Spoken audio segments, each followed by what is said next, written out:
Salut la team et bienvenue sur Je Conseille.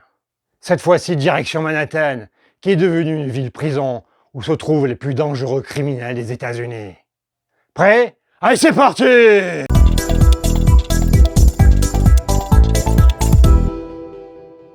ce jeu, c'est Escape from New York, édité en 2024 chez Pendragon, par financement participatif et localisé par Matago. Dans Escape from New York, vous incarnez un des héros du film culte de John Carpenter. Vous allez devoir coordonner vos efforts afin de retrouver le président et sa fameuse manette. Il s'agit d'un jeu semi-coopératif, car il vous sera possible de gagner en équipe ou bien en solo en trahissant vos camarades. Allez, on va voir tout ça ensemble. Et voici la table de Escape from New York, avec la version luxe du jeu, dans laquelle on trouve le tapis, tout le matériel amélioré, et bien sûr, les figurines. Je remercie d'ailleurs Laurent, qui étant fan du film et du jeu, m'a peint le matériel de manière magnifique. Comme on peut le voir, les figurines sont très réussies, comme ici avec Snake Plissken. Appelez-moi Snake. Le planeur, les munitions, les différents chefs. Ici, le duc. Je crois que cette fois, c'est la fin du voyage, Snake. Les voitures. Sans oublier le taxi de Cabby. Le tapis représente Manhattan avec ses différents quartiers. On retrouve les balises en rouge, les jetons, point d'interrogation, le World Trade Center avec le planeur dit aussi Gulfire, le jeton hélicoptère actuellement dans cette case de Central Park, et la bibliothèque où commencent les personnages. Les 4 mallettes contenant la cassette, le bracelet du président et 2 schémas du pont sur les 4 possibles ont été placés et mélangés ici, à côté du président. Vous êtes le numéro 1. Qu'il va falloir retrouver. Le tableau de New York représente les chefs criminels, avec le jeton orange qui gère le bruit que génèrent les personnages. J'ai donc fait la mise en place pour 2 personnages, avec Snake Plissken et Cabby qui est déjà dans son taxi. Ils pourront éventuellement se retrouver à pied, et dans ce cas-là, il utilisera cette figurine. Les 2 personnages ont leurs équipements de départ, c'est-à-dire une mitrailleuse pour Snake avec 3 munitions, et le taxi pour Cabby. La plaquette niveau 1 de chaque personnage a été retournée. Nous verrons plus tard son utilité. Et chaque personnage a pioché ses 2 objectifs personnels, qui sont placés sous son plateau. Pour gagner en équipe, il va falloir se trouver adjacent à un pont. Par exemple, le pont numéro 3 ou le pont numéro 2. Puis révéler la carte président, ainsi que la cassette, et bien sûr le schéma du pont correspondant. Et enfin, se déplacer sur le pont. Par contre, pour déclencher une victoire solitaire, il faut d'abord que le président soit récupéré par un héros, ou que la carte chrono visible soit de couleur rouge, comme ceci par exemple. Il faut également avoir atteint le niveau 3 de son personnage et avoir validé ses 2 objectifs personnels. D'ailleurs, regardons les objectifs des 2 personnages. Snake doit trouver la mauvaise cassette. Celle-ci se trouve dans les objets. De plus, il doit se trouver sur le lieu du Gulfire, le planeur, c'est-à-dire ici. Si toutes ces conditions sont remplies, il peut réaliser une victoire solitaire. De son côté, Cabby doit trouver le bracelet du président. Celui-ci se trouve dans une des 4 mallettes qu'il faudra rechercher pendant la partie. Et de plus, il devra s'échapper avec un radeau. Il existe plusieurs radeaux qui sont situés derrière les points d'interrogation. Si toutes les conditions sont remplies, il pourra réaliser une victoire solo. Par contre, tous les personnages perdent si la carte chrono rouge spéciale New York est révélée. Celle-ci se trouve toujours dans les 3 dernières cartes, et bien sûr au hasard. Et voici un début d'équipe partie avec les 2 personnages. L'aide de jeu indique la composition d'un tour. On commence toujours par une phase héros, puis la phase New York qui est décrite sur son tableau, avec les phases 10, 11 et 12. Je saute l'étape 1 qui est optionnelle, et que nous verrons plus tard. Étape 2, jouer face cachée 2 cartes action. C'est Snake qui commence. Il prend son paquet de cartes disponibles et choisit 2 cartes actions qu'il met face cachée. Comme il commence sa bibliothèque et qu'il n'y a pas d'ennemis à proximité, il va plutôt faire des actions de mouvement. Chaque carte a des icônes spécifiques. Ici, se déplacer, ici c'est tirer et ici c'est spécial. Les 2 cartes sont donc posées face cachée. Il révèle la première. Celle-ci est résolue. S'il n'y a pas d'ennemi dans votre case, déplacez-vous d'une case puis révélez une case adjacente. Il se déplace d'une case et il révèle une case vide adjacente. On prend la première carte citée, on la retourne et on retourne également le jeton point d'interrogation. Il rencontre 2 ennemis. On prend les 2 figurines. Ce sont des bandits et il y a un passage par les égouts. En effet, certains personnages ont des cartes pour passer d'un égout à un autre, ainsi que les 3 chefs. Avec sa mitrailleuse, il peut autant de fois qu'il le souhaite, durant son tour, avant ou après une action, dépenser une munition pour infliger 2 blessures à portée 1. Mais attention, il augmentera le bruit généré de 1 pour chaque munition dépensée. Chaque bandit a un seul point de vie. Comme on peut le voir sur le tableau de New York, un point de vie, déplacement de 1, une portée de 0 et un point de blessure. En dépensant une munition, il peut donc infliger 2 blessures à portée 1. Les 2 bandits sont éliminés. Et comme il a besoin de 2 bandits pour passer de niveau 1, il les place sur son plateau personnel, puis il réalise sa deuxième action. Il avance à nouveau. S'il n'y a pas d'ennemi dans votre case, déplacez-vous d'une case et révélez une case adjacente. Il vient ici et il révèle cette case. Attention, on ne peut pas révéler les balises rouges. Il faut donc se déplacer dessus pour retourner une balise. Et il s'agit d'un bâtiment qui permet de reprendre en main jusqu'à 2 cartes actions de son choix dans sa défausse. Cela ressemble bien à une infirmerie. Et en 6, défausser les 2 cartes actions et générer du bruit. Le bruit généré est indiqué sur les cartes. Ici, 2 bruits plus sa munition, soit un total de 3 bruits. Les cartes sont défaussées sur le côté du plateau et on avance le marqueur bruit de 3 cases. Étape 7. Recevez des blessures par les ennemis à portée. Il n'y a pas d'ennemis et je rappelle que la portée des bandits est de 0 sur la même case. Dans le cas où un personnage reçoit des blessures, il doit perdre une carte de sa main par blessure, les cartes étant défaussées au hasard. Et si un héros subit plus de blessures qu'il a de cartes en main, il ignore les blessures en excès.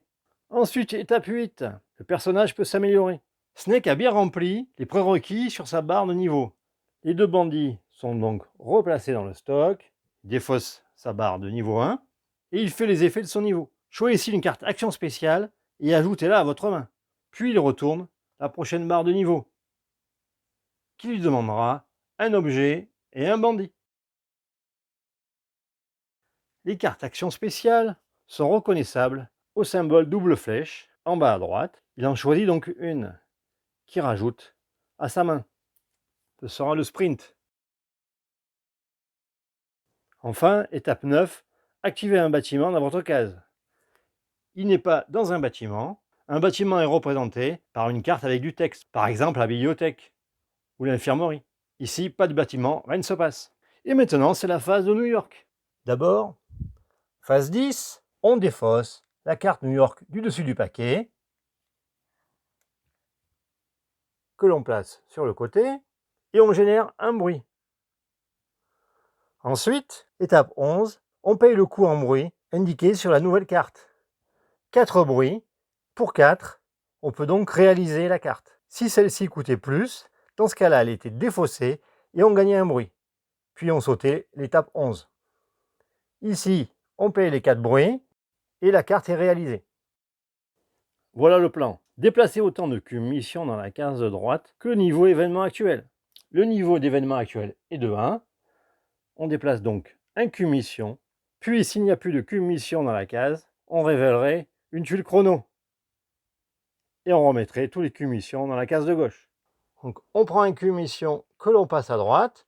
Et comme je l'ai dit, si plus tard les 4 cubes mission se retrouvent sur cette case, on révélera une tuile chrono et on remettra tous les cubes sur la gauche. La carte est ensuite défaussée. Il s'agit donc d'une carte qui peut faire avancer le chrono pour nous amener plus rapidement vers la fin du jeu. Enfin, étape 12, on déplace tous les ennemis présents dans les cases adjacentes du héros en respectant les flèches indiquées au dos de la carte action, c'est-à-dire celle-ci. Comme on peut le voir, il y a des flèches qui font donc avancer les ennemis adjacents. Ici, pas d'ennemis adjacents, tout va bien pour Snake. Et maintenant, c'est à Kaby. Il va donc choisir 2 cartes de sa main. Il va jouer ces 2 cartes. Il révèle la première. Je connais tout le monde. S'il n'y a pas d'ennemis dans votre case, regardez une tuile balise rouge, face cachée. Intéressant. Il va regarder cette balise. Ça fait 30 ans que je conduis ce taxi. Il s'agit de Romero & Co. Placez Romero, qui est donc un des 3 chefs, et mélangez la carte action spéciale Romero & Co. dans la pioche New York. Pour l'instant, la carte reste bien sûr face cachée, mais c'est une information très intéressante car Romero détient la mallette numéro 1 qui peut être donc récupérée quand il est éliminé. Et en deuxième action, où tu vas comme ça. Déplacez-vous d'une case puis révélez une case vide adjacente. Si vous êtes dans une voiture, vous pouvez répéter cet effet jusqu'à 2 fois, en ajoutant un bruit à chaque fois. Ignorez tout événement durant chacun de ces déplacements. Les événements sont représentés par ce symbole. Pour l'instant, il n'y en a pas. Quand vous arrivez sur une icône événement, vous devez tirer autant de cartes que le niveau actuel, ici 1, donc une seule carte, et les cartes événements ne sont pas toujours très bonnes. Il se déplace donc d'une case et révèle une case vide adjacente. Ce sera ici. C'est pas un quartier où on peut se balader pendant la nuit. Il trouve un bandit avec un objet. On place le bandit ainsi qu'un objet. Évidemment, pour récupérer l'objet, il faut d'abord éliminer le bandit. Et l'objet permet, en le défaussant, de piocher une carte et de la garder sur le côté de son plateau. Attention, maximum 3 cartes, y compris les cartes mallettes et la carte du président. Donc, on est très limité par le nombre de cartes que l'on peut avoir avec soi. Comme il est dans une voiture, il répète l'action une première fois. Il vient voir Snake. Il doit révéler une case vide adjacente. Ce sera celle-ci. Il s'agit d'un bandit et d'un autre bandit dans une voiture que l'on place ici. Un bandit dans une voiture a 2 points de vie. Par contre, cela peut être intéressant de l'éliminer, ce qui permet ensuite de récupérer la voiture. Bien sûr, à condition d'être dans la même case. Il y a une capacité spéciale avec le taxi. Chaque fois que vous vous déplacez, vous pouvez transporter un héros, bien sûr consentant et présent dans votre case. Il fait donc son dernier déplacement en venant sur l'infirmerie. Snake est d'accord pour être transporté. Il doit révéler une case vide adjacente. Ce sera celle-ci. Et encore 2 ennemis. A noter qu'on positionne toujours les cartes par rapport à la flèche en bas à droite, ainsi que celle du plateau. Hé, t'as pas intérêt à aller par là, c'est dangereux. Et un 3e ennemi. Les 3 bandits sont placés sur la case. À l'étape 5, si vous êtes dans une voiture, vous pouvez l'utiliser. Ce qui est bien le cas pour Kaby. Il ne doit pas y avoir d'ennemis dans sa case. Il peut donc se déplacer d'une case et révéler une case vide adjacente. La voiture permet donc d'explorer et de se déplacer plus rapidement. Comme il veut profiter de l'infirmerie, il décide de ne pas se déplacer. Il défausse donc les 2 cartes et génère du bruit pour un total de 1, 2, 3, 4 plus un 5, puisqu'il a utilisé 2 fois le déplacement supplémentaire. On avance le cube bruit jusqu'au niveau 5. À l'étape 7, les ennemis à portée infligent des dégâts. Comme les bandits ont une portée de 0, ils n'attaquent pas. Et enfin, à l'étape 9, il active un bâtiment. Il est à l'infirmerie. Il peut donc reprendre en main jusqu'à 2 cartes actions de son choix dans sa défausse. Il n'a que ces 2 cartes-là, il les reprend donc en main. On passe à l'étape de New York. D'abord, on défausse la première carte du paquet. On augmente le bruit de 1. Et on résout la carte suivante, si le bruit le permet. 6 pour 4, en effet. On dépense donc 4 points de bruit. Et on résout la carte. Il s'agit de pièges. Déplacez chaque chef en jeu en direction de votre case. Heureusement, pas de chef en jeu. Ils peuvent utiliser les égouts. Chaque chef, comme on peut le voir, a des points de déplacement. 2 pour Romero, un seul pour Slag, et 2 pour le duc. Puis chaque ennemi attaque un héros à sa portée. Portée de 0 pour les bandits, heureusement pas d'attaque. La carte n'a donc pas d'effet. Ensuite, on regarde les déplacements des ennemis, en suivant les flèches. Pas d'ennemis, et la route en bas, pas d'ennemis. C'est à nouveau à Snake. En étape 1, il pourrait, en optionnel, défausser une tuile chrono, révéler une tuile chrono, c'est une erreur de traduction, pour reprendre ses cartes actions défaussées. Cette action est donc obligatoire lorsqu'il ne reste plus que 0 ou une carte en main, et dans ce cas-là, on révèle la tuile chrono et on réalise son effet, indiqué sur le verso. Ici, Snake a encore de quoi jouer, il saute donc cette étape, et il place 2 cartes face cachée. Snake prépare ses 2 cartes. Appelez-moi Blisken. Il en choisit une qui résout, ce sera celle-ci. Mais au lieu de la jouer, il fait l'action de son personnage. Une fois par tour, il défausse une carte, et il inflige 2 blessures dans sa case, ou il se déplace d'une case et révèle une case vide adjacente. Il vient donc sur la balise, qu'il retourne en arrivant. Il s'agit bien de Romero Co. Comme il n'y a pas de case vide adjacente, on ignore le reste de l'effet, révéler une case vide adjacente. Il existe donc 3 cartes spéciales de New York, et la carte spéciale Romero Co. est rajoutée dans la pioche de New York. On place les 2 bandits. À noter qu'il y a des égouts. Bien sûr, on rajoute Romero. Ne me touchez pas, on le tuera. Si vous êtes encore ici dans 30 secondes, on le tuera. Et comme indiqué, il ne peut pas être attaqué tant qu'il y a d'autres ennemis sur la case. Puis quand il sera éliminé, on placera la mallette numéro 1 à cet emplacement. Snake doit d'abord éliminer les 2 bandits en premier. Il utilise pour cela sa mitrailleuse. Avec une munition, il élimine les 2 bandits. Il peut en garder un pour son passage de niveau, puis il joue sa 2e carte. Correction. Infligez 4 blessures dans votre case. Il inflige 4 blessures. Il reste donc un seul point de vie à Romero. Snake utilise sa dernière munition pour faire 2 dégâts de plus. Ce faisant, Romero est bien éliminé. Et il lâche la mallette à son emplacement. La figurine est donc retirée du jeu. Snake récupère immédiatement la mallette. En effet, il n'y a pas d'ennemi avec lui. On replace donc la mallette et on prend la carte. Il s'agit du bracelet du président. C'est un des objets qui permet de faire une victoire solitaire, mais cela ne correspond pas à l'objectif personnel de Snake. Il pourra quand même s'en servir, à tout moment, révéler cette carte pour empêcher la défausse d'une tuile de la pioche chrono. Ici. Cette carte restera ensuite révélée pour le reste de la partie. La carte est placée dans sa réserve, et je rappelle, 3 cartes maximum. Ensuite, il génère du bruit. Il a fait donc un total de 3, plus 2 munitions, 5, plus 2 points de son action personnelle, soit un total de 7. Beaucoup de bruit ce tour-ci, Snake. On passe donc à 9 sur la piste bruit. Les cartes sont défaussées, pas d'ennemis à portée, donc pas de blessure sur Snake. Il peut s'améliorer, mais il n'a pas l'objet, donc il ne peut pas passer niveau 2. Il n'est pas sur un bâtiment, il ne peut donc pas l'activer. On passe donc à la phase New York. Tout d'abord, on défausse une carte et on augmente le bruit de 1. On est donc à 10. Si New York doit gagner du bruit et que le marqueur est déjà sur 10, à la place, on transfère une cube mission sur la droite pour chaque bruit au-delà de 10. Et si les 4 marqueurs mission ont été déplacés, on révèle une tuile chrono comme je l'ai expliqué. Puis, dans ce cas, on remet le cube bruit à 0 et les cubes mission sur la gauche. Étape 11, on paye le bruit. Ici 5. Et on réalise la carte. Il s'agit de l'action spéciale. Placez cette carte en tant que bonus prisonnier. Puis révélez la carte New York du dessus, payez si possible son coût, sinon défaussez-la et gagnez un bruit. À partir de maintenant, tous les prisonniers ont une portée de 1, c'est-à-dire qu'ils attaquent à 1 de distance.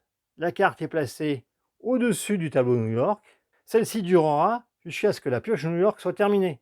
Elle sera remise dans le paquet et elle pourra ressortir éventuellement plus tard. Comme indiqué, on regarde le bruit restant, 5 pour la carte à 4. On résout également la carte New York. Il s'agit de pièges. Déplacez chaque chef en jeu en direction de votre case. Pas de chef en jeu. Puis chaque ennemi attaque un héros à sa portée. Attention, les bandits ont 1 point de portée. Ils attaquent donc Snake, qui prend 3 dégâts. Il doit donc perdre 3 cartes au hasard de son paquet. Ce sera ces 3-là. On dépense bien sûr les 4 points de bruit. Puis déplacement des bandits. Par rapport à la position de Snake, sont les bandits sur les rues du côté gauche. Il n'y en a pas, rien ne se passe. Puis c'est à nouveau Akabi qui commencera son tour. Voilà, ce sera tout pour ce début d'XP Party. Je pense que vous avez bien vu le concept du jeu. Il faut donc explorer Manhattan. Si possible, jouer en équipe, surtout au début, de manière à être efficace afin de récupérer rapidement les mallettes importantes, mais aussi trouver sur quelle balise rouge se trouve le président. Ne pas oublier de s'améliorer en essayant de monter jusqu'au niveau 3. Cela permettra de faire une victoire en solitaire. Si les choses se passent mal vers la fin de la partie, bien sûr pour cela, il faudra réaliser ces 2 objectifs personnels. Comme on a pu le voir, une voiture ou le taxi est un moyen de transport très efficace qui permet d'explorer plus rapidement Manhattan. Il y a donc beaucoup de choses à faire, ce qui rend le jeu assez riche, et vous découvrirez au fur et à mesure des parties les capacités des cartes de chaque personnage, qui sont bien sûr toutes différentes. Et si vous avez la possibilité de trouver l'extension United States Police Force, je vous recommande de jouer avec après 2 ou 3 parties avec le jeu de base.